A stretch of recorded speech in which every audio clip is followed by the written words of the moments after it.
senador, posibleng nagkakapersonalan kaya daw po binago ang Flood Control Committee report.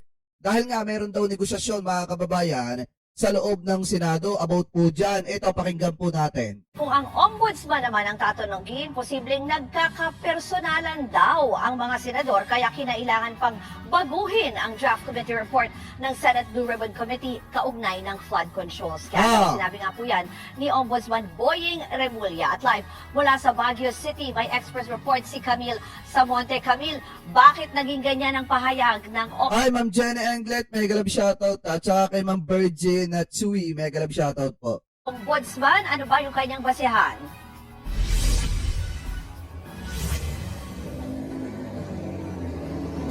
Ruth, para kay Ombudsman Jesus Crispin Remulla, maituturing na politika ang dahilan kung bakit binago Diba? ang draft committee report ng Blue Ribbon kaugnay ng flood control scandal kung saan inirekomenda na sampahan ng kaso ang ilang senador na dawit umano sa katiwalian.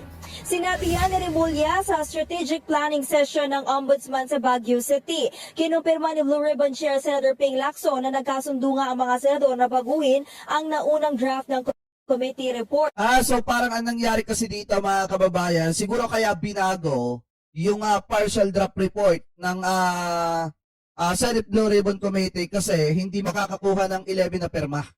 'Di ba? Hindi makakakuha ng 11 na perma kung hindi babaguhin yung partial draft report ng Senate Blue Ribbon Committee. At alam din naman natin na kapag hindi nakakuha ng 11 na perma yan ay hindi po maiibaba or maiisa lang sa plenary. Ano po, hindi mapapagtalunan yan. So siguro yan yung isa sa mga dahilan kung bakit biglang nagbago yung takbo ng partial report. Anyway, tuloy pa natin.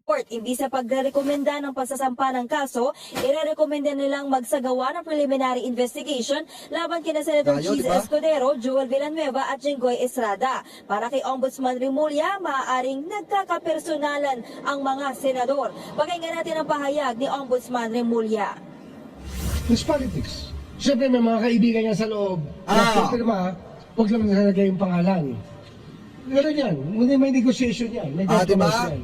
Pero, at least, Diba? Alam niyo kung tutusin, tama rin yung sinasabi ni Ombudsman dito. May mga kaibigan niya sa loob, paperma, pero wag ilalagay yung pangalan.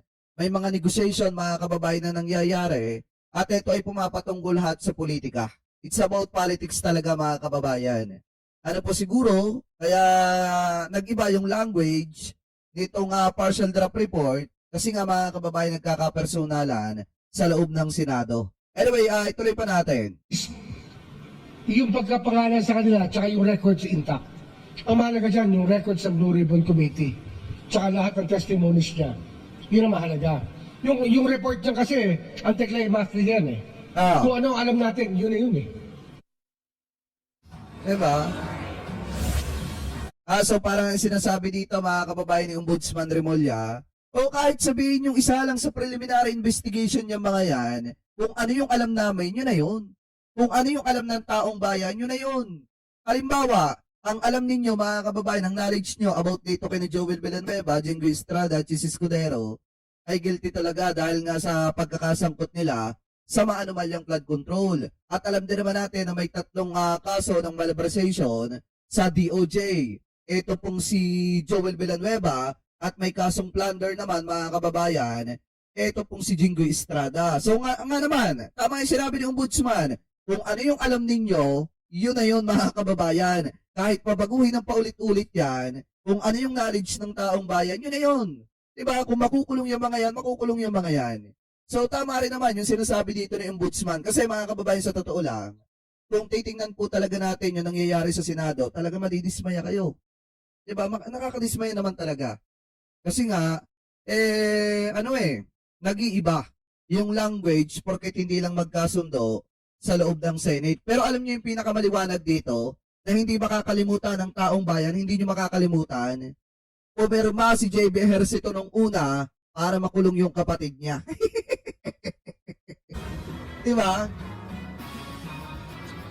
Ruth, hindi rin daw nag-aalala si Ombudsman Remulla kung magkaroon man ng pagbabago sa liderato ng Senado dahil gagamitin lang daw nila ang mga ebidensya na magagamit nila sa pagsampa ng kaso. Samantala, hindi na nga nagbigay ng detalye si Remulla sa pagbulong ng investigasyon sa flood control scandal, pero marami raw ang aabangan sa mga susunod na buwan, lalo't nahihinog na ang mga kaso. Ruth? Yan po ang Express Report ni Camille Samonte. Mga kapatid, Ayan mga kababayan na. Pero alam nyo rin yung isa sa pinakasigurado. Grabe mga kababayan, hindi binawi ni Ombudsman Boying Remulla at hindi niya sinabi na biro. Ano po na biro? Biro lang yung sinabi niya na nakahanda na yung arrest team para arestuhin etong 3 senador. Kasi di ba kung matatandaan nyo, nagsalita kasi ng pabiro etong si Ombudsman Boying Remulla at sinasabi niya, na-relax ka lang, Tito Soto, Tito Sen. Yung mga nagbabalak na patalsiking ka, nakahanda na yung arrest team para arestuhin yung mga yan. Once na mapatunayan, nasangkot talaga sa maanumalyang flood control at lumabas na yung arrest warrant ng mga yan. So ngayon, kung titingnan po natin mga kababayan, ito, hindi niya talaga binago. Ano po hindi niya binago? Nilinaw ng Office of the Ombudsman ang pahayag hinggil sa pag-aresto sa mga senador na isinasangkot sa manumalyang flood control projects. Sa programa sa radyo, unang sinabi ni Ombudsman Jesus Crispin Remulla na hindi dapat mabahala si Senate President Tito Soto sa anumang tangkang kudeta dahil nakahanda ang kanyang arrest team sakaling magpalabas ng warrant of arrest laban sa mga hindi pinangalanang senador. Ay, alam naman natin kung sino yung makukulong mga kababayan ng mga senador. Yan yung the big three. Diba mga kababayan, alam naman natin kahit hindi pangalanan ni Ombudsman Boying Remulla, alam ng taong bayan kung sino po yung mga makukulong na senador.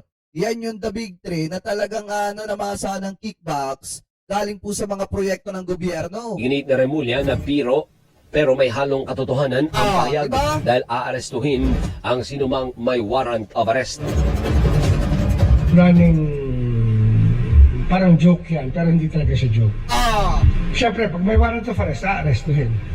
Diba? Tsaka meron kami arresting teams. Totoo naman yan. Nauna na itinanggi ni na Senador Jinggoy Estrada, Joel Villanueva at Francis Escudero ang akusasyong pagtanggap ng kickback mula sa anomalya. Di kinakabahan na yung mga senador. Kasi mga kababayan, biruin niyo yung sinabi ni Ombudsman dito. Parang biro talaga yan, pero totoo talaga. Kasi nga naman mga kababayan, once na lumabas yung arrest warrant, wala talagang maaresto itong mga senador na ito. Ang tanong, hanggang kailan? Kailan? Di ba mga kababayan, masyadong matagal na. Kasi nung una, sinabi nila December 15, hindi maaresto itong mga ito. Pero tapos na ang January, awa ng Diyos, February na ngayon, at 20 days na lang, wala na nga atang 20 days mga kababayan, matatapos na rin yung February. Pero hindi pa na-aresto etong mga ito.